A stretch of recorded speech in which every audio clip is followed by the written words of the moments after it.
Before we get into the story, comment below where in the world you are watching from today, and if you like this story, don't forget to subscribe. Autumn mornings in Kansas City always carried a strange, familiar chill, full of memory, like a whisper from time itself. The crimson maple leaves outside weren't just decoration. They were reminders of days long gone. Inside his sleek black SUV, Jonathan Hayes wasn't quite sure what he was looking for. It was supposed to be just another business trip, another dull morning where even the conference room felt meaningless. Then he saw it, a small roadside sign. Annie's Kitchen, breakfast all day. The kind of place Jonathan hadn't stepped into in years. Too casual, too ordinary. He usually dined on room service from luxury hotels or espresso from curated lounges. But today, without thinking, he turned the wheel and pulled in. The bell above the door jingled softly as he stepped inside. The aroma of coffee and sizzling eggs filled the air, warm and inviting in a way that caught him off guard. A few tables were already taken. An older woman behind the counter poured coffee with practiced ease. Patsy Cline played quietly from the speakers. This wasn't his world. Not anymore. And then it happened. She walked out from the back, carrying a tray of scrambled eggs and pancakes. Her red hair tied in a high ponytail, graceful but no nonsense. The way she moved, confident, precise, sent a jolt through his chest. Could it be? Grace? The name didn't leave his lips. It echoed silently in his heart. She turned, and in that instant time came to a full stop. Grace Thompson, the girl he had loved all throughout college. Standing right there in front of him, just as vivid as in his memories. Yet something had changed. Her eyes were the same, but deeper now, like they held entire stories he had never been allowed to read. She saw him too. Her step faltered. The tray in her hands shifted slightly. Jonathan, he nodded, struck speechless. A whole decade collapsed into a single breath. What are you doing here? I was just driving around. I didn't expect to run into me, she finished, gripping the tray a little tighter like it was the only thing holding her upright. He reached for the coffee mug in front of him, something to anchor himself. You work here. 7 years now. Coffee and eggs in exchange for a simpler kind of freedom. He smiled faintly. Grace was still Grace, guarded, quiet, fiercely independent. But the distance in her voice stung. The way she held herself now, like she'd built walls with every step she'd taken since he last saw her. And then, Mom, a voice from the back door. A boy ran in, his sneakers still dusted with dirt. His bright smile, his curious tilt of the head, and then something inside Jonathan froze. The boy looked exactly like him. Not just resembled, mirrored. That curious glance, the way his brow furrowed slightly when he was thinking. The same hazel eyes Grace once said were like windows to a world she wanted to live in. Now, they were shining from a child's face no older than 10. Mom, I finished cleaning up. Grace turned quickly. Noah, sweetheart, head back to the staff room for a bit. Mommy's busy. Jonathan couldn't move. He just stared as the boy walked past, chatting to himself about school and science class, and something about solar panels. He was bursting with energy, full of light. And he looked exactly like Jonathan had at that age. Grace caught his stare. Without a word, she turned and disappeared into the kitchen, the tray clutched tight in her arms. Like an escape, Jonathan didn't follow her. He didn't need to. 10 years. A whole decade he thought was behind him now stood in front of him, in the form of a boy with his eyes, his smile, and maybe, just maybe, his blood. Grace had raised that boy alone. Without him. Without a word. And suddenly, Jonathan realized this wasn't some strange coincidence. It wasn't fate playing a cruel trick. It was a challenge, a second chance, a calling. He reached into his pocket, his hands trembling, pulled out his phone, opened his contacts. Did he still have her number? Had it all truly vanished with the years? Something in him said, this isn't over. This is just the beginning of something else entirely. Not a detour, not a memory, but the start of a new journey. To reclaim what had been lost. To find the truth beneath the silence. Because sometimes all it takes is a single look to change a life forever. The scent of coffee still lingered in the air, but Grace couldn't smell it anymore. Her hands moved on autopilot as she scrubbed the prep counter in the back of Annie's kitchen, though the surface was already clean. Her breath was shallow, chest tight, her mind somewhere far from the clatter of plates and the hiss of the griddle. Jonathan Hayes. Of all the names she tried to forget, his was the one that refused to fade. And now he was back, as if time had simply looped in on itself and delivered him into her world again, uninvited and painfully familiar. 7 years working that corner booth, serving biscuits and hash browns to truckers and school teachers, and not once had she imagined he would walk through that door. Not until today. She could still see his face when he saw Noah. The resemblance had never been subtle, not to those who really looked. But she counted on anonymity, on the safety of being average. Jonathan belonged to another world, wealth, power, a life lived in headlines and shareholder meetings. Not in a diner on the edge of Kansas City where her son did his homework between refills of chocolate milk. Grace! Marlene's voice snapped her back. Grace blinked, realizing her rag had gone still. Marlene, the head cook and part-time maternal figure, stood nearby with arms crossed and eyes narrowed in that way that meant she was worried, but trying not to say it outright. You look like you've seen a ghost. Want me to take over the floor for a bit? Grace nodded. Yeah, just for a minute. She slipped out the back door into the alley behind the diner. It was quiet here, save for the distant rumble of traffic and the hum of the refrigerator unit. Grace leaned against the brick wall, her head tilted back, eyes closed. She thought of that summer again, back when life had felt like a sunrise that never ended. They had met in their junior year at university. Jonathan had been late to the first day of introduction to renewable energy, dropping his notebook and apologizing in a voice that still echoed in her memory. He wasn't like the other rich kids. There was a quietness to him, a kind of wonder that made him lean in during conversations like every word she said held weight. He had taken her on hikes through the Flint Hills, to cheap diners in Lawrence, and late-night library sessions that turned into whispered dreams about changing the world. Jonathan had wanted to build things that mattered. She believed in him, maybe more than he did, and she had loved him. Fiercely, fully. That summer had been filled with bare feet on dashboards, lemonade kisses, and the kind of laughter that made strangers smile. He had talked about the future as if it were already theirs. They made plans, not just dreams, but concrete steps. They were going to New York together, work with nonprofits, change lives. Then came a call. Jonathan's father had died suddenly. A heart attack. The Hayes family empire had always loomed over him, but in one phone call, it became his burden. He flew home for the funeral, promised to call, but he never did. She had waited, called, texted, emailed, each message like a bottle thrown into an ocean with no reply. Until one day, her number was disconnected. She thought something had happened to him. It didn't make sense. So she went to his house. She had never been there before, not really. Jonathan always avoided it, always said he preferred his apartment near campus. But desperation makes you brave. She had taken a bus across the city and stood in front of tall iron gates. Evelyn Hayes met her at the door. Elegant, composed, like a queen who never stepped off her throne. She didn't raise her voice, didn't slam the door. She simply said, "Jonathan is no longer available to you." Grace had tried to explain that she loved him, that she needed to see him, that she was pregnant. The words had barely left her mouth before a checkbook appeared. Evelyn had offered her some Grace couldn't believe. Enough to disappear. Enough to live comfortably for a while. "This is a kindness, Miss Thompson," Evelyn had said. "We both know Jonathan isn't ready for this." Grace remembered the feel of the check in her hand, the weight of it, the insult wrapped in its generosity.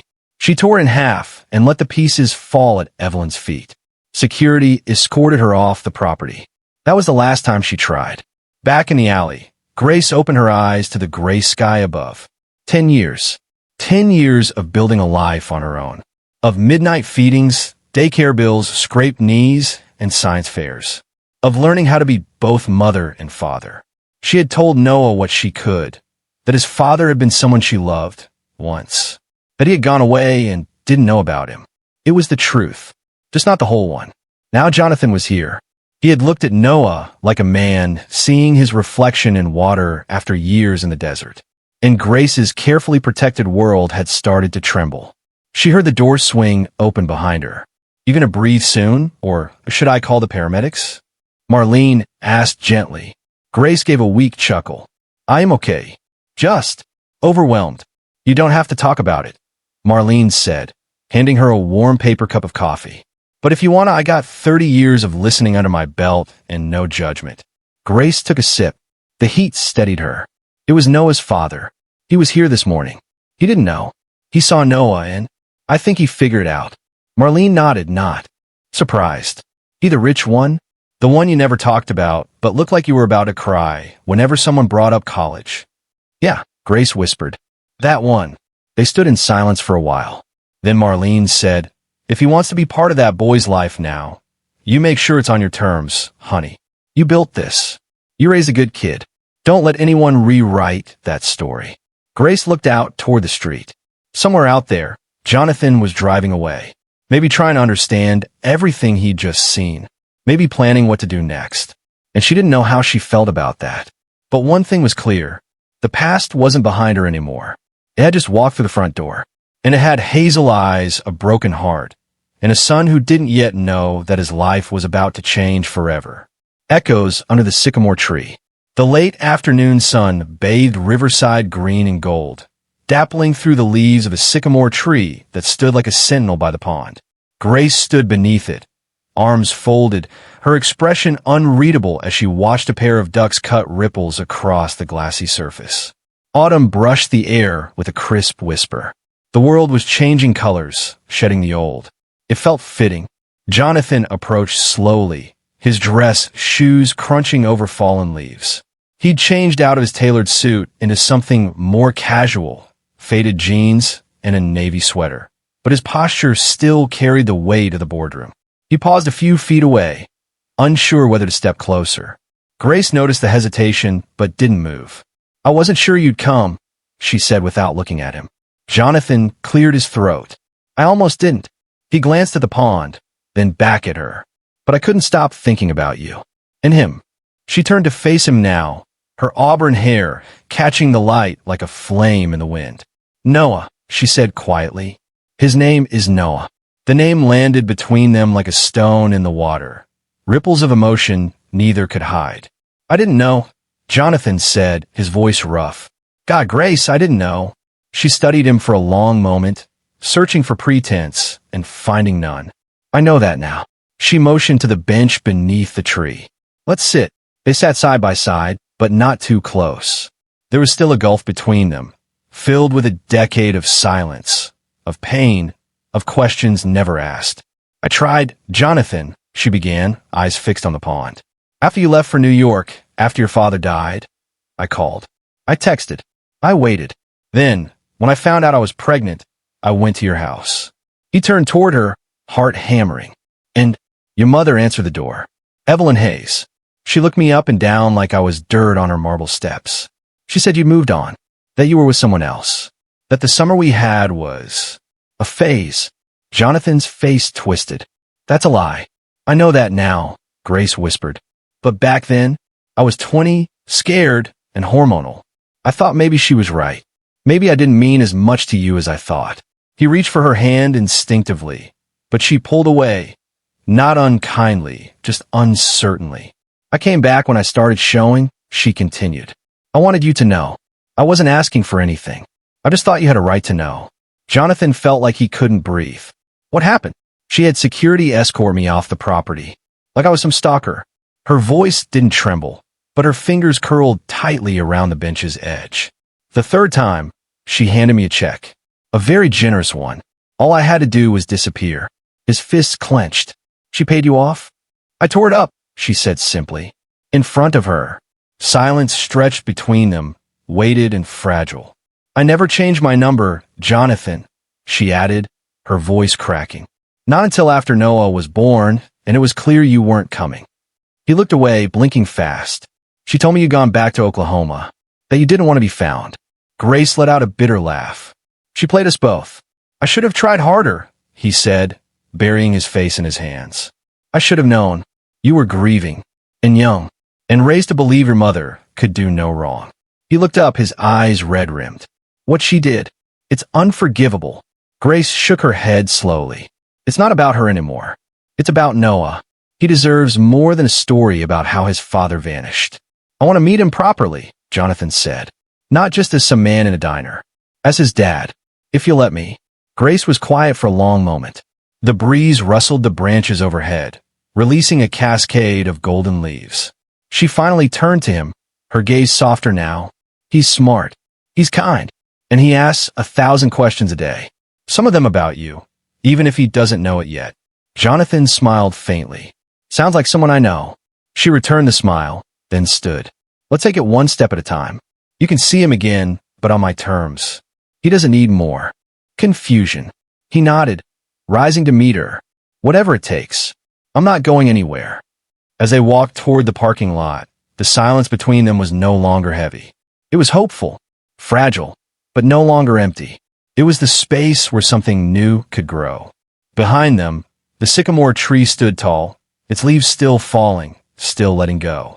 But its roots were deep, and its branches reached wide, as if holding space for the family trying to piece itself back together beneath its shade. The stranger who felt familiar. The late afternoon sun filtered through the windows of Brookside Elementary, casting long golden streaks across the polished tile floors. Grace stood in the hallway outside the multipurpose room, arms crossed loosely over her apron.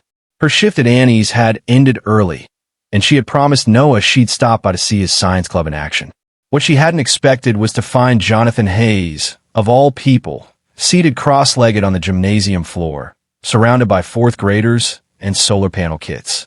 She froze in the doorway, unseen, her breath catching as she watched him lean forward to help Noah attach a tiny motor to the back of a makeshift cardboard car. The boy's eyes gleamed with excitement. Like that, mister. Jonathan. Almost. Turn the motor just a bit more. There you go. That's perfect, Jonathan replied, his voice calm and encouraging. Grace gripped the strap of her bag tighter, heart pounding. There was something indescribably tender in the way Jonathan watched Noah, with quiet admiration and unspoken longing. Noah didn't know. Of course he didn't. To him, this man was just a friendly mentor who'd shown up 2 weeks ago, full of energy and science facts. But Grace knew. And every time Noah smiled at Jonathan with that identical dimple on his left cheek, it twisted something deeper inside her. She hadn't told Noah the truth. How could she? His world was simple, safe. Introducing the man who had unknowingly missed 10 years of his son's life, that would unravel everything. Still, Grace couldn't deny what she was seeing. A bond forming with no labels, just instinct. He's really something, Mr. Ellery, the club advisor, said beside her. She jumped, not having noticed him approach. Yes, he is, she replied, keeping her voice steady. Jonathan's been a great addition. Donated all these kids. Didn't even want recognition. Just wanted to help.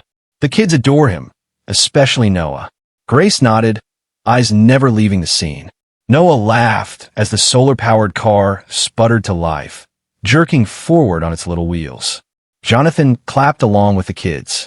Later, as the club wrapped up and children gathered their things, Grace stepped inside. Noah spotted her and ran over. Mom, look what Mr. Jonathan helped me build. It really moves. I saw, Grace said, smiling despite the ache behind her eyes. She ruffled his hair gently. You did amazing. Jonathan approached, more hesitant than usual. Hi, Grace. Didn't expect to see you here. I promised Noah I'd stop by. Looks like you've been busy. It's been good, he said, then glanced at Noah, who was already showing off his car to a classmate. He's smart, incredibly curious. Grace folded her arms. He gets that from himself. He's had to be. Jonathan didn't flinch. I want to be around, Grace. Not just at science club. I know I can't change the past, but I can be present now. Her defenses stirred, but before she could answer, Noah returned. Mom, can Mr. Jonathan come to the science fair on Saturday? Mr. Ellery said we can invite guests. Jonathan looked to Grace, silently awaiting her response. She hesitated, then nodded. If he's free. I'll be there, Jonathan promised, voice warm. Saturday arrived crisp and cloudless. The Brookside Gymnasium buzzed with children and parents, projects lined on tables like hopeful little inventions. Gray stood with Noah at his display, a miniature wind farm that powered a series of blinking lights. Jonathan arrived just as judging began, dressed casually but with the air of someone who belonged. "Looks fantastic, Noah," he said, crouching beside him. "You built this all on your own?" "Mostly," Noah admitted, "but I used some of your tips from Club, especially about gear ratios." Jonathan grinned. "Smart move. Those judges won't know what hit them." Grace stood to the side, watching them interact. For the first time in a long while, she didn't feel afraid, just wary, but also hopeful. When Noah won third place and his name was called over the microphone, he beamed and turned instinctively to both Grace and Jonathan. Jonathan applauded with genuine pride, his eyes suspiciously shiny. "You're a natural," he told Noah. "Mom says science is just understanding the world better. I think it's like making magic real." Jonathan blinked, then said softly, "You sound just like your mom." Later, as the crowd thinned and families trickled out, Grace and Jonathan walked out together while Noah ran ahead, with his ribbon flapping behind him. "You saw it, didn't you?" Jonathan asked quietly. "I did," she replied. "He deserves to know." Grace took a deep breath. "And when he asked me why you weren't there all those years, what do I say?" Jonathan looked at her, pain and conviction mingling in his eyes. "The truth. That I never stopped caring. That I didn't know. That I'm here now." Grace nodded slowly. "Not yet, but soon. He already loves you, in a way he doesn't even understand. That matters." Jonathan watched Noah laugh with his classmates in the parking lot. "He called me Mr. Jonathan today. I'd give anything to hear him call me Dad. If you stay long enough," Grace whispered. "One day he just might." And for the first time in years, she meant it. When a child asks about where they come from. Noah sat cross-legged in the middle of the living room floor, surrounded by a halo of copper wires and glowing LED lights. His eyes sparkled with excitement, lips pressed in concentration as he worked on the final connection of his homemade wind energy tower. Jonathan sat beside him, holding a piece of the messy hand-drawn schematic Noah had sketched in colored pencil. In his other hand, he carefully supported the makeshift plastic rotor. A light autumn breeze filtered in through the open window, rustling the papers on the floor, but neither of them noticed. The air was full of focus, peace, and unspoken truths. "What do you think about using a solar panel instead of AA batteries?" Noah asked, glancing up with a smudge of pencil on his cheek and the serious look of a boy far beyond his years. Jonathan smiled. "I think that's a brilliant idea. More efficient and sustainable." "Who taught you to think like that?" Noah shrugged. "Mom says if you want to change the world, you start right where you are. So I figured, there's a lot of sun where we live. Might as well start with that." Jonathan's heart tightened. That answer, so full of thoughtfulness and hope, was Grace through and through. She had raised this boy with her heart, her values, her quiet strength. Alone, Jonathan leaned back slightly and sighed. "You're pretty special, you know that?" Noah grinned. "I think so. Sometimes." A pause settled between them. Not uncomfortable, but thick. Jonathan felt it, the shift in the air. Something unspoken was about to be said. Something big. And then Noah looked at him. Those brown eyes, Jonathan's eyes. "Mr. Jonathan," the boy said softly, calmly, but with clarity. "Are you my dad?" It wasn't angry. It wasn't scared. Just curious, and maybe, just maybe, hopeful. Jonathan froze. The question he'd known was coming, the one he had feared and longed for, arrived with the quiet force of a tidal wave. At that same moment, Grace entered the room, carrying 2 glasses of lemonade. She stopped in the doorway. Their eyes met. She didn't speak, but her face told him, it's time. Jonathan lowered himself to Noah's level, looking into the boy's eyes. "Yes, Noah," he said gently. "I am your dad." The world stood still.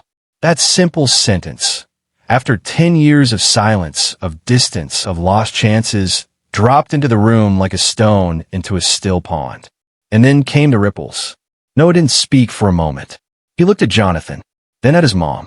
Grace gave a small nod, her eyes shimmering with unshed tears. Really? Noah whispered. You're my real dad? Jonathan's voice trembled. Yes, I should have been here. I didn't know, but I'm here now. I didn't keep him from you, Grace added gently. He didn't know about you, baby. If he had, he would have come. Noah looked down at the project between them, then back up. His voice barely rose above a whisper. Dad, just one word. But for Jonathan, it was everything. He let out a choked breath and pulled his son into his arms for the first time, not as a mentor or a distant admirer, but as a father. Grace stepped forward and knelt beside them, wrapping her arms around both. In that moment, there was no past, no pain, no blame, just a family rediscovering one another, learning to love again. Later that evening, the three of them sat on the old couch, flipping through a box of Noah's school projects and drawings. Jonathan examined each one like it was a museum exhibit. Plans for a rain machine, sketches of robots designed to clean the oceans, and page after page of invention ideas. I've always liked building things, Noah explained proudly. Mom says you don't have to be rich to make something awesome. Jonathan looked over at Grace. She lowered her gaze shyly, a small smile playing on her lips. He saw so much strength and grace in her. It wasn't just a name, it was who she was. Noah suddenly jumped up and ran down the hallway. I want to show Dad the rocket design I did last year. It's in a shoebox. As his footsteps echoed down the hall, Jonathan turned to Grace and gently took her hand. Thank you, he whispered, for not painting me as the villain, for raising him to be so kind, for giving him hope.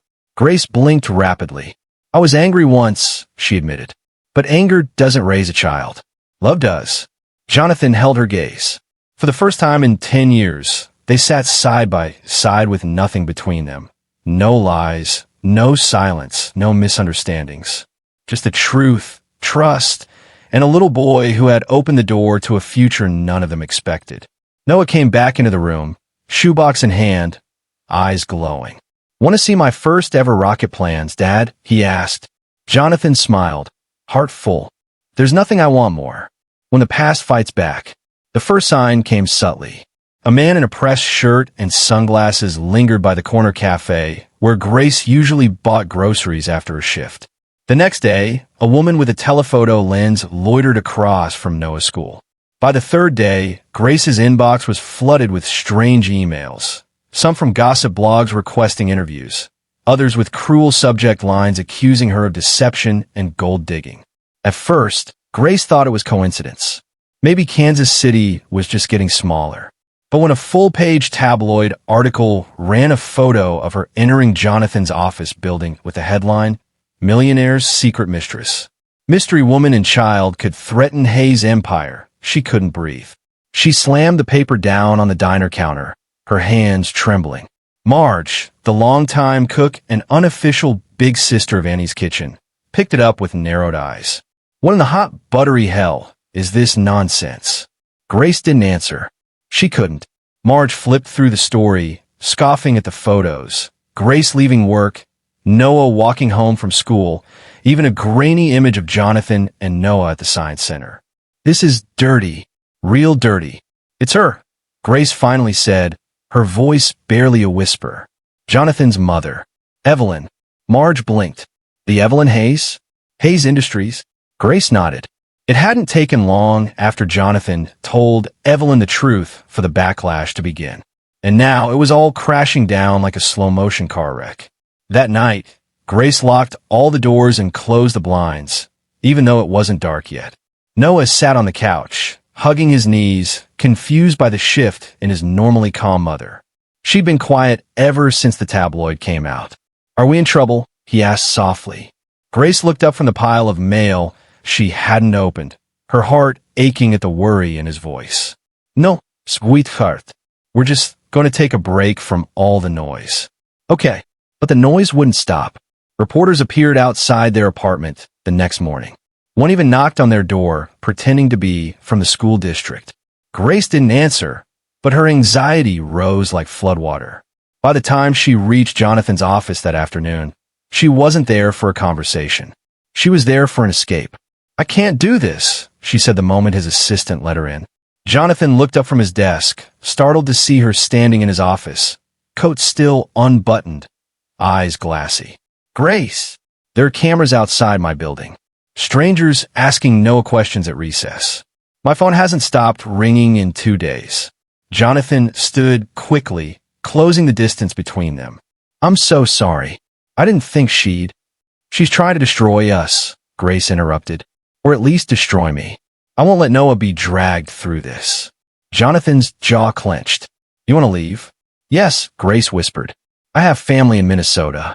Noah and I can stay there for a while. Just until it blows over. No. The word came out firmer than he intended. No, Grace. This is what she wants. She wants to scare you away. To make you look like the one hiding something. I'm protecting my son, and I want to protect you both, Jonathan said, taking her hands gently. Let me do that. Let me fight back. Grace looked away. What does that even mean? She's got connections everywhere. She owns the narrative. She's already painting me as a liar. Jonathan reached into his drawer and pulled out a thick folder. She doesn't own everything.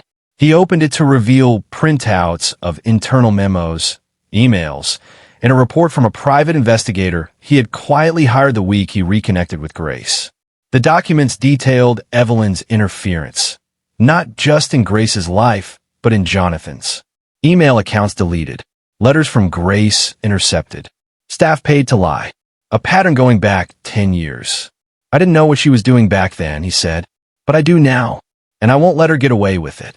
Grace stared at the papers. Her face was pale, her breathing uneven. You're going public with this? Yes, a press conference. Full statement. I'm stepping down as CEO temporarily while an independent review is conducted. What? Her eyes widened. You'd risk all of that for us? Jonathan looked at her, the woman he'd once loved and had never stopped carrying in some corner of his heart. Grace, you and Noah are the everything. What's a title compared to that? For the first time in days, something inside her cracked, something brittle and afraid. He asked if he did something wrong, she whispered. When the cameras showed up, he thought they were mad at him. Jonathan reached for her, and this time she let him. Noah didn't do anything wrong, he said softly. He's the best thing I've ever helped create, and I'm going to make sure the whole world knows that. Grace leaned into him, finally allowing herself to exhale the fear that had been lodged in her chest since the first flashbulb went off. Later that night, back at the apartment, Grace told Noah that things would be a little noisy for a while, but he would be safe. Always safe. She didn't tell him the full details, but when he looked up at her and asked, will Dad still come to science club? She smiled for the first time that day. Yes, she said. Dad's not going anywhere. That weekend, the headlines shifted. Jonathan Hayes announces leave of absence amid personal revelation. Rumors confirmed. Hayes has son. Statement expected Monday. And just like that, the narrative Evelyn had tried to control began slipping through her fingers. But she wasn't done. Not yet. A public reckoning. The conference room at Grand Central Plaza had never been this packed. Dozens of reporters, camera flashes, hushed voices. It was the kind of atmosphere that signaled something big. Jonathan Hayes, usually reserved, always calculated, had called for a sudden press conference, claiming it would address his personal life and the future of Hayes Dynamics. Behind the curtain, Grace stood stiff, her hands clenched in front of her. Her gray dress was simple, yet her face radiated quiet strength. Beside her, Noah clung to her arm, his wide eyes darting anxiously from side to side. He'd asked Jonathan at least 10 times on the ride over, Dad, are you sure we're not in trouble? Jonathan had smiled, the kind of smile he hadn't realized he still knew how to give. We're not running from anything, buddy. Today we're telling the truth. When the lights came on and the stage was his, Jonathan walked out. No tailor designer suit, no slick CEO persona. Just a man, a father, and someone determined to finally set things right. Thank you all for being here, he began, his voice calm but resolute. I didn't call you today to announce a new product or a big acquisition. I'm here for something more important, the truth. A ripple of tension passed through the crowd. Jonathan turned and gestured gently. The curtain behind him parted. Grace stepped forward, holding Noah's hand. Gasps swept the room. Eyes widened, and cameras immediately zoomed in on the young boy with the unmistakable haze eyes. "This is Noah Thompson," Jonathan continued. "My son." A collective exhale, like the air had been knocked out of the room. There have been rumors, assumptions, and outright lies. Let me be clear, I didn't know about Noah until a few weeks ago. His mother, Grace, tried to tell me, years ago, but her attempts were blocked. She was turned away, and that interference came from someone I trusted most, my own mother. He let the words hang for a moment, heavy and sharp. "I have proof. Handwritten letters from Grace, phone logs showing rejected calls, and testimony from former staff who witnessed it all. These documents have already been turned over to my attorneys. Copies will be made available to the press immediately following this event." He looked down at Noah, whose small hand was wrapped around his tightly. "My son isn't a scandal. He's not a mistake. He's the best thing that's ever happened to me." Grace looked at Jonathan with a mix of awe and disbelief. For the first time in a decade, she allowed herself to believe that maybe, just maybe, he really was fighting for them. A reporter raised his hand. "Are you planning legal action?" Jonathan nodded. "I don't want to go to war with my mother, but I won't sit quietly while she uses her power and wealth to destroy the woman who raised my son alone for 10 years. The truth deserves daylight." Another reporter, young, curious, spoke up. "Are you stepping down from your position as CEO?" "No," Jonathan replied firmly. "But I'm changing how I lead. Starting today, I'm temporarily delegating operations to our executive committee so I can focus on my family. A company doesn't crumble because its CEO has a child, but a society does if we fail to protect the people who matter most." As the press conference came to a close, social media exploded. Hashtag Jonathan Hayes trended within minutes. News outlets scrambled to rewrite headlines. Morning shows switched programming mid-broadcast to cover the story. At home, after the cameras turned off and the apartment grew quiet again, Grace sat by the window, her thoughts a storm.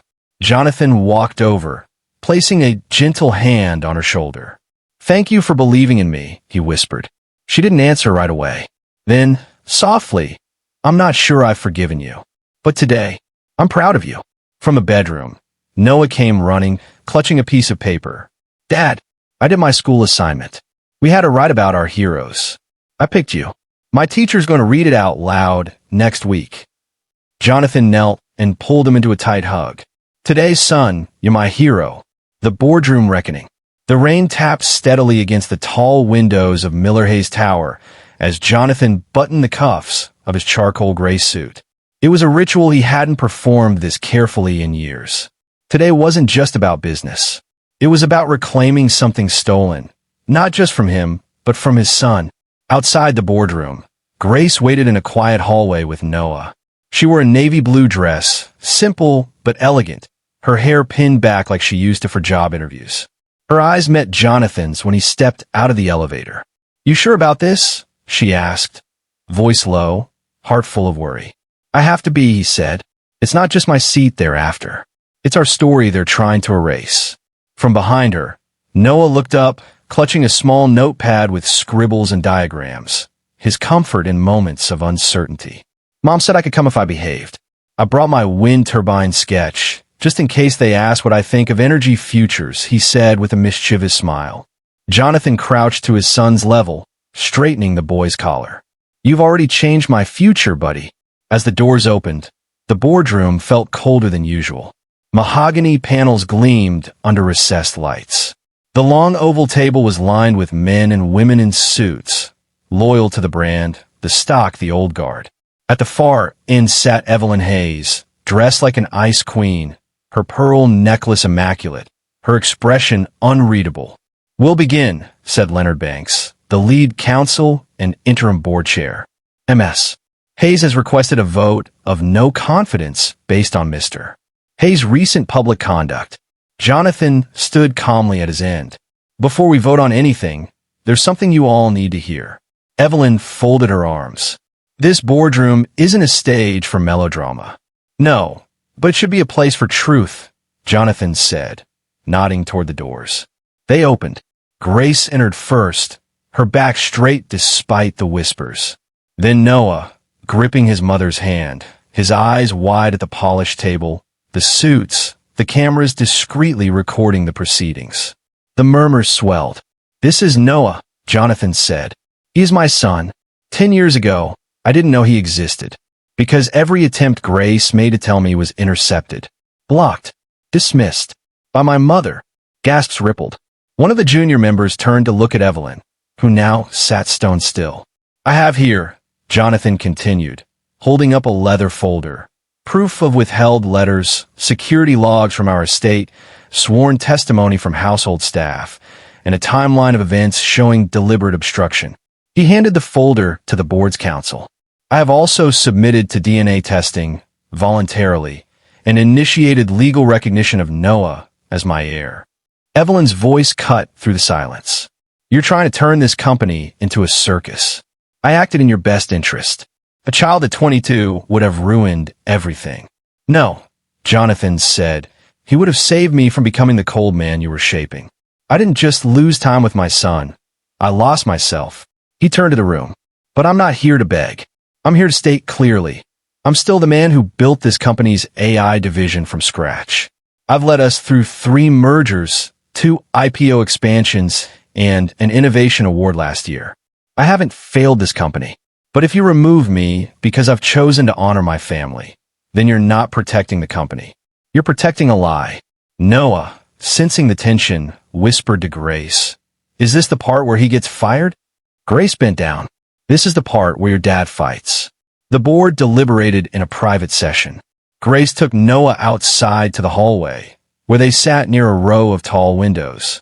Jonathan remained seated in the now empty room, staring at the portrait of his father that hung above the fireplace.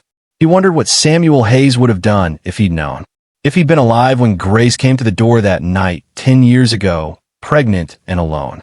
A tap on the glass wall startled him. It was Grace. "They're calling you back in," she mouthed. Inside, Leonard Banks stood at the head. "The board has reviewed the materials, considered the testimony, and examined the legal standing," he said, pausing for effect.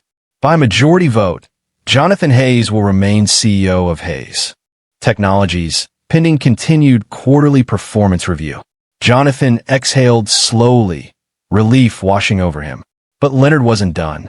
Additionally, the board formally acknowledges Noah Thompson Hayes as a legal heir. Steps will be taken to reflect this in succession planning and public records. The room was silent. Evelyn rose slowly. "You're all fools. You're being led by sentiment." Jonathan stood. "No, they're being led by truth." Without another word, Evelyn turned and walked out, her heels echoing down the polished hallway like fading thunder. Later, as the building emptied, Grace and Jonathan stood outside on the rain-drenched sidewalk. Noah twirled his umbrella, oblivious to the storm that had just passed. "Thank you," Grace said quietly. "Not just for fighting for your job, but for fighting for us." Jonathan looked at her, eyes gentle. "That wasn't just a boardroom win, Grace. That was the first day I felt like a real father." She smiled, wiping a raindrop from his cheek. "You did good, Mr. CEO." He chuckled. "Maybe, but the real job starts now." And somewhere between the buzz of the city and the silence of a shared glance, a new chapter quietly began. One not about empires or titles, but about a boy, his mother, and a man determined to never miss another moment. A place to call home. The late afternoon sun in Kansas City bathed the streets in soft golden light. A black SUV turned quietly down a peaceful residential lane lined with white picket fences and homes that looked like they'd been lifted from a Norman Rockwell painting. Jonathan pulled up in front of the house with a green gabled roof and a front porch adorned with pots of lavender and geraniums. Grace glanced out the window. "This is home," Jonathan said simply, cutting her off as he looked toward the back seat, where Noah clutched his wind turbine model tightly. "Want to see the lab?" "There's really a lab?" Noah asked, wide-eyed like Jonathan had just offered him a tour of NASA. Jonathan smiled proudly. "Attic level. Custom-built. Workbench, shelves, whiteboard, the works." Grace stepped out of the car, her shoes tapping softly against the cobblestone path. She stared at the house for a long moment, saying nothing. It wasn't enormous. It wasn't flashy. But it had everything she'd quietly dreamed of for years. An open porch for slow afternoons, a kitchen big enough for three, and a front door that always welcomed you home. Inside, the house felt warm and lived in, with soft light filtering through the windows and the faint scent of pine wood from the freshly polished floors. Upstairs, Noah's excited voice rang through the halls. "Mom, there's a whole bookshelf just for science books, and a whiteboard like a real lab. And, wait, is that a model solar system?" Grace turned to Jonathan. "You've been planning this. How long?" "Since the day you said, 'I need time,'" he answered softly but firmly. "I couldn't rewrite the past, Grace, but I could build something for our future." That night, they had spaghetti for dinner, Noah's choice, and he proudly supervised the sauce. Jonathan wore an apron backward, and Grace laughed so hard when he dropped the ladle into the pot that she had to wipe tears from her eyes. They didn't talk about Evelyn. They didn't talk about press or lawyers or headlines. Only bubbling sauce, clinking dishes, and the echo of laughter filled the room. After dinner, they sprawled on the living room rug and played a game called One Thing No One Knows. Noah revealed he used to think grown-ups knew everything, but now I'm not so sure. Grace told him about a time she burned a batch of muffins, but ate them anyway because she couldn't stand wasting food. Jonathan confessed that he'd written his first line of code on a beat-up pocket calculator in middle school. "Dad," Noah said suddenly, making Jonathan blink in surprise. "Yes, buddy." Noah looked serious, like he was about to propose a major experiment. "Can I put up a family photo in my room? Of all three of us?" Grace paused. Jonathan didn't answer right away, but then he nodded slowly. "You don't have to ask. This is your home." Later that night, after Noah had fallen asleep, his wind turbine displayed proudly on the desk, Grace and Jonathan sat on the porch with mugs of hot tea. The glow from the windows cast soft halos around them. The world outside was quiet and still. "Do you think we're doing the right thing?" Grace asked, her voice barely above a whisper. Jonathan looked at her. "I don't know what right looks like exactly, but when I saw the way Noah's eyes lit up exploring that lab today, I knew we weren't wrong." She didn't respond. The breeze carried the faint scent of lavender. Then she turned to him. "We're not perfect, Jonathan, but maybe we can learn how to be a family." He didn't speak. Instead, he gently placed his hand over hers, not grabbing, not pulling, just resting there. But that one gesture said more than any grand speech ever could. The next morning, Noah woke up early, buttoned his shirt carefully, and packed his backpack. "Today I'm showing Jack the lab," he said proudly. "He's going to lose his mind." "Try not to brag too much," Grace teased as she straightened his collar. Jonathan appeared in the doorway, holding 2 peanut butter sandwiches. "Don't forget the model turbine. Maybe you'll inspire the whole class." Noah winked. "Today, I am the substitute teacher." As the door shut behind their son, Grace and Jonathan stood quietly in the hallway. She turned to him, her expression tender but firm. "You know," she said, "this house, it isn't what convinced me to trust you again, but it is proof that you mean what you say. I'm not letting you and Noah fight this world alone anymore," he said. "Not now. Not ever." She nodded. There was no smile on her lips, but in her eyes, for the first time in years, was peace. Not because Jonathan was wealthy, not because he made promises, but because after 10 long years, they finally had a place to call home. When the heart opens again, the late afternoon sun filtered gently through the tall windows of their modest but warm home in the city. Jonathan stood in the kitchen, wearing an apron, something he never thought he'd wear outside of a charity event, and stirred a simmering pot of Grace's grandmother's recipe for beef stew. He could hear Noah in the other room, narrating excitedly to Grace about a model rocket he was designing for the science fair. Just a month ago, this kind of domestic peace would have felt like a foreign language to Jonathan. But now, it was beginning to feel like the home he never knew he needed. Grace stepped into the kitchen, wiping her hands with a towel. Her hair was loosely pinned up, and there was a soft glow in her eyes that hadn't been there in years. Jonathan noticed it every time. It was subtle, like the first rays of dawn after a stormy night, but it was there, trust flickering back to life. Smells incredible, she said, nodding at the pot. You've officially passed Midwest Stew 101. He chuckled, tossing her a glance.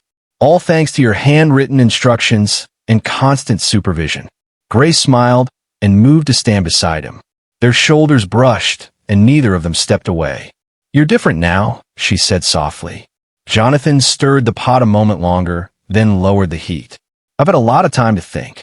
I spent 10 years chasing success, numbers, deals, and then one day, I walked into a diner and saw the only thing I could truly miss staring back at me. Grace didn't respond right away. Instead, she poured 2 mugs of tea, handed one to him, and leaned against the counter. Her fingers wrapped tightly around the mug, as if grounding herself. I used to imagine what you'd be like if you ever found us, she admitted. Part of me thought you'd be furious, accuse me of keeping him from you. Another part thought you'd just walk away. I might have, if I didn't see Noah first, Jonathan said quietly.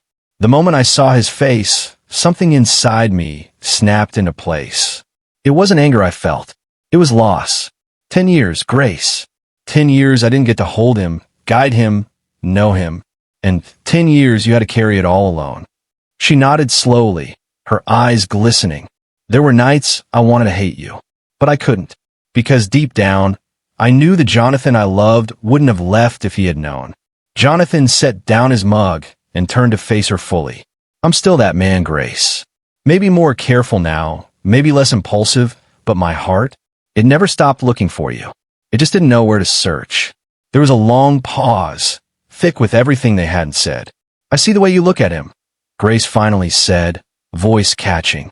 You kneel when he talks. You let him explain every detail like it's the most fascinating thing you've ever heard.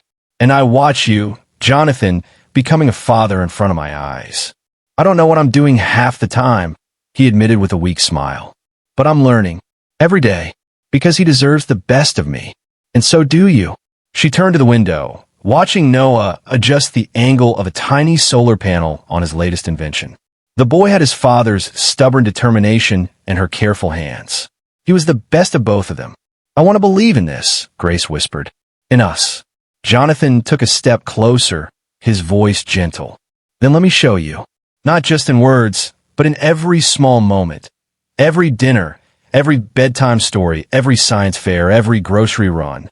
She met his gaze. This can't be rushed. I'm not rushing, he said, reaching out and lightly touching her hand. I'm just here, however long it takes. For a moment, she let her hand stay in his. Then, slowly, deliberately, her fingers closed around his. It was such a small gesture. But for Jonathan, it felt like standing at the doorway of something sacred. Later that evening, as Noah curled up on the couch between them, watching an old space documentary, Grace leaned her head on Jonathan's shoulder. He didn't move, just let the moment settle, his arm gently around her without pulling her closer. Do you ever think about what might have happened if we hadn't lost all those years? She asked softly, eyes still on the screen. All the time, he answered truthfully, but I also think about what we can still have. Not a rewind, a rewrite. She nodded slowly, comforted by the calm in his voice, the steadiness in his presence. Noah yawned, his head sliding onto Grace's lap. Jonathan smiled at the boy, then at her. You're both the best things I never knew how to fight for until now. Grace didn't speak, but her hand gently found its way to his again, squeezing lightly. That night, after Noah was tucked in, Jonathan stood on the back porch, looking up at the stars. Grace joined him with 2 steaming mugs in hand. You know, she said, handing him his tea, he told me today that he wants to be an engineer. Just like you. Jonathan's heart swelled. Really? Grace nodded. And he said, I think maybe I got that from my dad. Silence wrapped around them like a blanket. Jonathan turned to her. I'll never stop trying to earn this. To earn you. Whether as a father or as... Jonathan, she interrupted gently, placing a hand on his chest. You already have. The stars above shimmered, silent witnesses to a story long interrupted, now cautiously, beautifully being rewritten. A crack in the ice. The early spring air carried the scent of blooming tulips and freshly cut grass as sunlight streamed through the bay windows of the modest but elegant home on Elmwood Lane. Inside, the living room buzzed with laughter and the occasional pop of balloons being tied to chairs. Grace moved about the kitchen, carefully arranging a tray of cupcakes shaped like miniature solar panels, Noah's latest obsession. Jonathan was in the backyard, stringing lights along the fence, his dress shirt sleeves rolled up, a sight Grace still found surprisingly endearing. He wasn't the Jonathan Hayes who graced the cover of Forbes. He was just the man who read bedtime stories to their son and burned toast every Sunday morning. Today, they were celebrating Noah's 11th birthday. But this year was different. This year, Evelyn Hayes had accepted the invitation. Grace wasn't sure why the older woman had agreed to come. Perhaps it was the tide of public sentiment that had turned since Jonathan's press conference. Perhaps it was seeing her son so resolute in his choice. Or perhaps, just perhaps, she was finally curious about the boy she had once tried so hard to erase from her family's narrative. The front doorbell rang. Grace's heart gave a nervous jolt. She wiped her hands on a dish towel and walked to the door, hesitating only a second before opening it. Evelyn stood there, wrapped in a pale blue coat, a silk scarf tied neatly around her neck. She looked like she had stepped out a magazine cover from 1955, elegant, composed, untouchable. "Mrs. Hayes," Grace said politely. "M.S. Thompson," Evelyn replied with equal formality. "A beat. I believe I'm expected?" "Of course. Please come in." Grace stepped aside. The woman entered with all the caution of someone stepping onto foreign soil. Her sharp eyes scanned the living room. Noah's science posters on the wall, a handmade birthday banner, the scent of baking chocolate lingering in the air. Jonathan appeared from the hallway, face lighting up with a warmth that softened the rigid set of Evelyn's jaw. "Mother," he greeted her, offering a kiss on the cheek. "Glad you made it." "I said I would," Evelyn replied, though her voice lacked the clipped chill it once carried. Her eyes flickered to Grace, then around the room again. "You've made the place homey." Jonathan smiled. "It's Noah's world. We're just living in it." At that moment, the birthday boy himself burst into the room, wearing a paper crown and a shirt covered in tiny solar panels. He skidded to a halt when he saw her. "You must be Grandma Evelyn," he said seriously, offering his hand like a miniature statesman. "Welcome to my birthday party." Evelyn blinked. Jonathan and Grace held their breath. Then, Evelyn slowly extended her hand. "You must be Noah. I've heard quite a bit about you. Most of it good, I hope." Noah grinned. Evelyn allowed herself the faintest of smiles. "That remains to be seen." The tension in the room deflated slightly. Grace exchanged a glance with Jonathan, both of them silently registering the moment. It wasn't affection, but it wasn't disdain either. It was something. As the party continued, Evelyn sat stiffly in a corner armchair, legs crossed, teacup balanced perfectly in her hand. Guests came and went, music played softly in the background, and children shouted from the backyard. Jonathan, ever the host, made sure his mother's teacup stayed full. Grace remained watchful but courteous. Then Noah appeared beside his grandmother, carrying a neatly wrapped box. "This is for you," he said. Evelyn's brows rose. "For me?" Noah nodded. "I made it in science club. Mr. Ramirez helped me with the soldering." She opened the package slowly, unwrapping a small wooden base with a tiny solar panel on top. Wires connected it to a miniature light bulb, which flickered to life as it caught the sunlight streaming in through the window. "It's a sun-powered night light," Noah explained proudly. "In case you ever need light, without having to plug anything in." Evelyn stared at it for a long moment. The bulb flickered gently, casting a small but steady glow. Grace watched her warily, expecting the polite nod and faint praise. But Evelyn didn't say anything at first. Her hand trembled slightly as she touched the tiny bulb. "My father," she said softly, barely above a whisper. "He used to build models like this when I was little. He called them light catchers." Noah beamed. "That's a better name. I'll start using that." A long silence stretched between them, not awkward but reverent. Then Evelyn looked at Jonathan and Grace really looked at them. "I may never understand all the choices that led us here," she said, "but I can no longer deny what's in front of me." She turned to Noah. "Thank you, young man. This This means more than you know. Jonathan felt his throat tighten. Grace blinked rapidly, and for the first time, Evelyn reached forward, slowly, uncertainly, and pulled Noah into a brief but unmistakable hug. Later that evening, after the guests had gone and the kitchen was filled with leftovers and used paper plates, Jonathan joined Grace on the back steps. They sat quietly, listening to Noah's laughter drift down from his room. She cried. Jonathan said finally, his voice thick with disbelief. She did, Grace confirmed, leaning her head on his shoulder. Just a little. But it happened. They sat in silence for a long while. Then Jonathan turned to her. I think, he said slowly, the wall's starting to crack. Grace nodded. And sometimes, that's all it takes.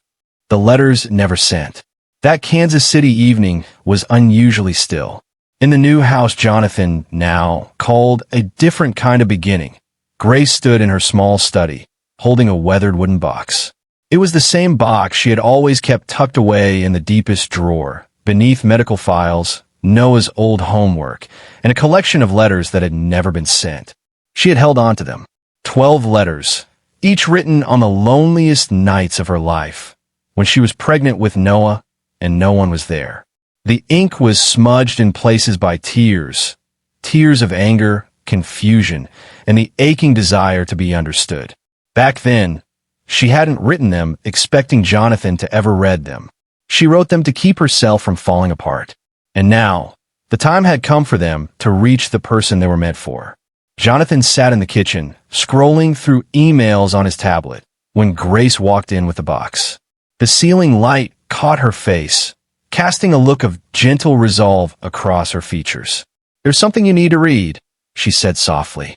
She set the box down on the wooden table. Jonathan looked at her, then at the box. He didn't rush, just placed his hand on the lid, almost as if he could feel the emotional weight it carried. What is it? He asked quietly. Things you should have known. Things your mother never let you see. Jonathan lifted the lid. The smell of aged paper and time hit him like a distant memory.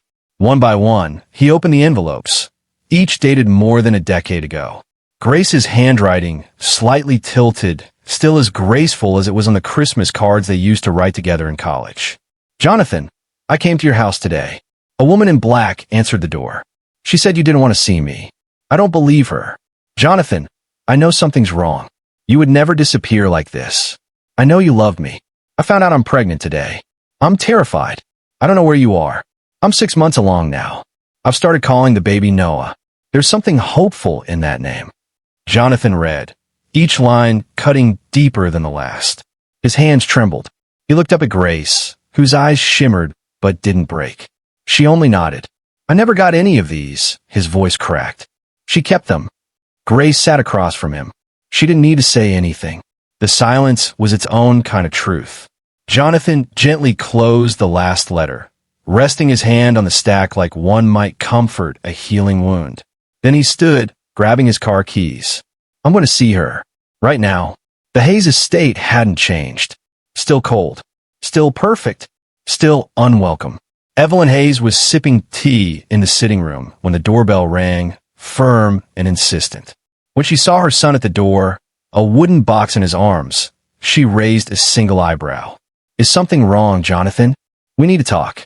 Evelyn straightened, regaining her polished composure, but her eyes flicked to the box with a flash of unease. Jonathan didn't wait for an invitation. He stepped inside and placed the box on the coffee table between them like presenting evidence in a courtroom. I read them all. Evelyn set her teacup down, her lips pressed into a tight line. No denial, no apology. Only, I wanted to protect you from a mistake. Jonathan clenched his jaw, willing his voice to stay steady. You kept me from being a father. You ripped apart lives because you thought you knew what was best. She wasn't suitable, Jonathan. She's not one of us. She's the woman I loved, he nearly shouted, then softened. She raised our son on her own for 10 years. And you kept everything she tried to send like a death sentence. Evelyn looked away. For the first time, something trembled in her expression. Maybe regret. Maybe just fear of losing control. You were on the brink of success. I couldn't let a surprise derail everything. Jonathan gave a dry laugh. Noah is the best thing that's ever happened to me. And you call him a derailment. Evelyn said nothing. She stared at the box like each letter inside had grown thorns. Finally, Jonathan spoke again, gently, but with conviction. I forgive you, but you will never control my family again. He walked out, leaving Evelyn alone. She didn't stop him. She didn't call his name. She simply turned away, to hide the single tear that slid down her cheek for the first time in years. When Jonathan returned, Grace had just finished putting Noah to bed. The boy was curled up with his favorite science book, breathing softly. Jonathan stood in the doorway for a while, silently watching, then quietly stepped back down to the kitchen. Grace followed not long after. You talked to her? I did. He turned to face her. I said everything I needed to say. And I forgave her. Grace nodded gently. She poured them both a cup of hot tea and sat across from him. I thought you'd stay angry longer. Jonathan offered a tired smile. I've been angry for 10 years. It's time to start living. They sat together in the soft quiet. Outside, the autumn rain fell steadily against the windows. Droplets slid down the glass like the tears they'd both shed, and in that silence, something began to mend. Grace reached across the table and placed her hand lightly over his. She didn't pull away, and he didn't let go. In that small kitchen, beneath the warm yellow light and the scent of chamomile tea, something shifted. Not an ending. A beginning. A beginning of a family. When power isn't everything. The 38th floor boardroom of Hayes Global had always felt like Evelyn Hayes' personal throne room. Cold, pristine, and intimidating. Its floor-to-ceiling windows offered sweeping views of Kansas City, once symbols of the empire she ruled with unwavering control. But today, those windows reflected something else entirely, the unraveling of that reign. Jonathan walked in first, his suit crisp, his gaze unwavering. Grace followed close behind, dressed simply, her hand resting gently on Noah's shoulder. The 10-year-old boy wore a serious expression, clutching a folder that held his latest solar turbine design. He didn't understand all the grown-up conflict, but he knew today mattered to his dad, and therefore to him. Evelyn was already seated. Her back was straight, her presence as commanding as ever. But there was something different, perhaps in the way her fingers gripped the chair's armrest, or how her jaw tightened just a second too long. Carlton, the board chair, spoke first. We've reviewed all submitted documents, testimonies, and internal records. The actions taken to intentionally obstruct communication between Mr. Jonathan Hayes and Ms. Grace Thompson and the concealment of the existence of their child not only violate ethical standards, but have also harmed the company's reputation. Evelyn said nothing, merely casting a quick glance at her son. It wasn't arrogance anymore. It was wariness. The board has voted, Carlton continued. 7 in favor, 2 against. Effective immediately, Mrs. Evelyn Hayes is removed from all operational roles at Hayes Global. However, as a founding shareholder, she will retain her equity and honorary seat at the annual general meeting. Jonathan didn't smile. He only gave a subtle nod, more of resolve than satisfaction. For a moment, Evelyn remained still. Then, she stood with slow, deliberate movements, gathering her files into her classic leather briefcase. Every motion retained its practiced grace, but her steps had lost their former conviction. As she walked past Noah's seat near Grace, she stopped, abruptly. The entire room seemed to still. Evelyn bent slightly, so she was eye level with the boy she had once tried to erase from the narrative. Her eyes locked with his, those same warm hazel eyes that had once belonged to Samuel Hayes, her late husband. You look just like your grandfather, she murmured. That same look in your eyes, like nothing in this world can defeat you. Noah didn't fully understand, but he nodded politely. I'd really like to learn more about him. Evelyn didn't respond. But for the first time in years, the corners of her mouth twitched, just slightly, as if considering a smile. Then she turned and walked away. After she left, Jonathan turned to his son. You did great today. Noah looked up, his voice calm. Dad, I wasn't scared of her. But I think she was sad. Jonathan blinked. That hadn't occurred to him. that in all her calculating moves, maybe a part of his mother had been afraid of losing him, just as he had once feared losing Noah. That afternoon, back at their home, Grace broke the silence first. Do you think she regrets it? Jonathan didn't answer immediately. He poured Noah a glass of water and looked out at the backyard where the sunlight fell in golden streaks. Maybe, but regret doesn't erase 10 years. Grace nodded. Still, a crack is the first step toward healing. He turned, his gaze softer. And you, Grace, you're the one who made that first crack. That evening, over a simple dinner of spaghetti and salad, Noah looked up mid-bite. Do you think Grandma hates me? Grace squeezed his hand gently, but it was Jonathan who answered. No, son. She's scared. And sometimes grown-ups are more afraid of losing power than of doing what's right. Noah was quiet for a moment, processing the thought. Then he asked, is power more important than family? Jonathan looked at his son, then at Grace. He didn't answer with words. He stood up, walked around the table, and wrapped them both in a quiet embrace. No, buddy, he whispered. Not ever. A family once again. Mornings in Kansas City carried a scent of hope. A blend of fresh brewed coffee, warm pastries, and golden sunlight streaming through leafy branches. On the back porch of their new home, Jonathan sat beside Grace, one hand wrapped around a mug, the other gently intertwined with hers. Inside, Noah was already awake, preparing for his presentation at the Science Academy. On the table sat a solar-powered engine model, his dream in miniature form. Grace watched their son through the glass door, as if seeing a younger version of herself, full of unspoken thoughts and things left undone. Jonathan turned to her, his gaze steady and soft. Noah asked me something last night. Grace raised her eyebrows with a gentle smile. About what? He wanted to know if his parents might get married someday. She paused, the question simple yet weighty, carrying the weight of years lost and scars just beginning to heal. What did you say? She asked, her voice low and sincere. Jonathan took a deep breath, looking out over the backyard where Grace's lavender plants bloomed and Noah's small science tent stood proudly. I told him that sometimes love has to go a long way around, only to come back exactly where it began. And when it does, if both people are still there, maybe, just maybe it was meant to be. Grace was silent for a while. Her hand stayed resting in his, not squeezing tighter, but not letting go either. You know, she finally said, 10 years ago, I thought I'd never believe in fate again. Jonathan looked at her, something hopeful flickering in his eyes. And now, she met his gaze, her eyes bright in the morning light. Now, I think fate doesn't come to give us what we want. It comes to test whether we're willing to wait for what we need. No more words were needed. Jonathan leaned over and gently kissed the back of her hand. A small gesture, but one that held the weight of a decade of pain, healing, and rediscovery. That afternoon, they went to the Science Academy, where Noah had been selected as a featured student to present his renewable energy project.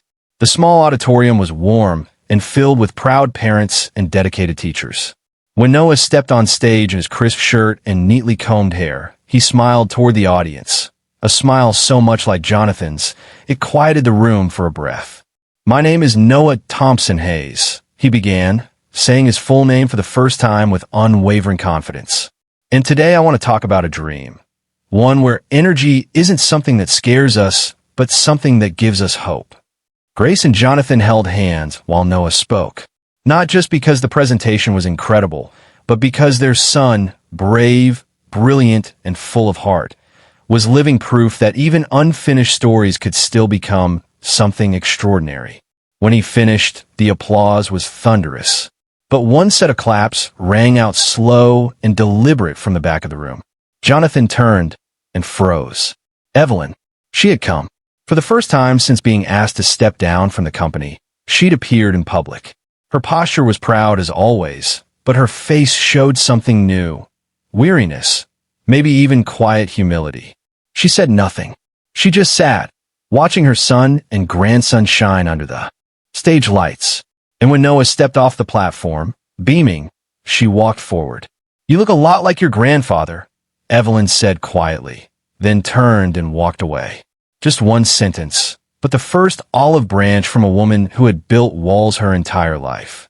That night, the family gathered around a modest dinner table. Nothing fancy, just spaghetti, salad, and Grace's homemade cookies, but filled with laughter and stories. Noah recapped every detail of the day. Jonathan spoke about launching a new science scholarship in Samuel Hayes' name, and Grace smiled more than she had in years. Later, while Grace did the dishes, Jonathan and Noah worked on assembling a light sensor kit. In that golden kitchen light, everything felt natural, like it had always been this way. When Noah went to bed, Jonathan turned to Grace. "I'm not in a rush," he said. "I know you need time. I just want you to know, if you ever feel like wearing white again, I'll be standing at the end of the aisle." No hesitation. Grace laughed. "That's the most indirect proposal I've ever heard. I can revise it, if needed," Jonathan teased. "We'll see," she grinned. "Maybe on a sunny day." They both chuckled, a sound soft and full of healing. Outside, autumn wind rustled the porch, scattering golden leaves. Time, they both knew, waited for no one. But real love? It always found its way home. And sometimes, a house didn't need to be big to be a home. It just needed 3 people, 1 heart, and a second chance. The letters never sent, and the lesson they teach us today. In today's fast-paced world, where messages arrive in seconds and relationships seem to be tagged, filtered, and broadcast online, the story of Jonathan Hayes and Grace Thompson reminds us that some things can't be measured by speed. Love, forgiveness, and second chances. Jonathan, a tech millionaire, appeared to have it all: power, prestige, and a seat at the top of modern society. But one day, with just a glance, one accidental moment in a quiet diner, he realized something had been missing all along. Not a forgotten deal, but a son he never knew existed, a woman who once meant everything to him, and a past that had never been explained. Grace, a resilient single mother, wasn't living in a fairy tale either. She had spent 10 years raising a child on her own, carrying scars that never had the chance to heal. But instead of resentment, she chose dignity. Instead of bitterness, she held onto a quiet strength, tucking away unsent letters as a form of self-preservation. And then there was Noah, a child not born of plans, but of love. He was the result of something pure that had been hidden away, yet still grew strong. Noah didn't need a perfect father. He needed someone who would show up, listen, and have the courage to make things right. In a time where we're more connected than ever, we're also more disconnected emotionally. This story poses a powerful question. How many relationships in our lives have broken because of misunderstandings? And more importantly, do we have the courage to return and heal them? Jonathan did the hardest thing. He confronted his mother, the woman he once trusted most, and demanded the truth. But the most powerful moment wasn't the press conference or the public declaration. It was when he stepped into a modest kitchen where Grace and Noah had quietly lived for years and said, "I'm sorry. I want to start again." In real life, we don't always get dramatic speeches or picture-perfect resolutions, but we do get chances to say sorry, to listen to the unsaid, to open the drawer that holds our own unsent letters from the past. Older adults, those who have lived through love, loss, hope, and regret, understand this better than anyone. We've all lost someone, missed an opportunity, or let silence widen a gap. But time doesn't wait, and the chance to repair, to speak, to reach out, it's one of the most precious gifts we'll ever have. Jonathan and Grace's story isn't just about reunion. It's about rebuilding trust from ruins, about a woman brave enough to forgive, about a man humble enough to change, and about a child who reminded them both that family isn't about perfection. It's about people who choose to stay. If you're holding a phone right now, think about someone you once cared for but lost touch with. A sibling, a friend, an old love. Maybe it starts with a message. "I was thinking of you today. I hope you're doing okay." Sometimes, one line is all it takes to open a new chapter. Just like Grace held on to letters she never sent, we all have our own versions. Things we never said, feelings we tucked away, Apologies left unspoken. But it's never too late to begin again. And if you're wondering whether to forgive, whether to take that step, remember this. Love doesn't expire. And family, even if it shows up late, is still home. The greatest lesson in this story isn't about status or headlines.